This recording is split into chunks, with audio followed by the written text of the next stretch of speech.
ආයුබෝවන් නිරෝගිමත් සුබම සුබ නව වසරක් වේවා.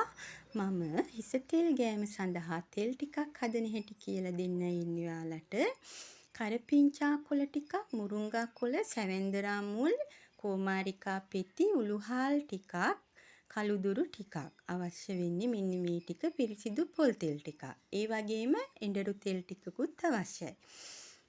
පොල් තෙල් ටික තාච්චියකට දාලා රත් වෙද්දී කෝමාරිකා පෙති එකතු කරන්න. ඉන්පස්සේ කෝමාරිකා තෙලේ බැදෙනවා.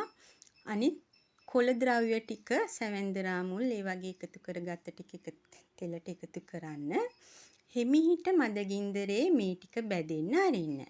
මේ කෝමාරිකා පෙති වල තියෙන තෙතමනය ටිකක් බැදෙන්න වෙලා යනවා. ඒ කෝමාරිකා පෙති බැදිලා තියෙනවා නම් අනිත් ඒවා අනිවාර්යෙන් බැදිලා. එතකොට තෙල් එකේ පදම හරි. එඬරු තෙල් ටිකත් පසුව එකතු කරන්න. පොල් තෙල් භාගයක් නම් එඬරු තෙල් කාලක් ගන්න. පොල් තෙල් කාලක් නම් එඬරු තෙල් ඒකෙන් භාගයක් ගන්න. මේ තෙල් ටික ඔක්කොම ද්‍රව්‍ය මද ගින්දරේ රත් කළා.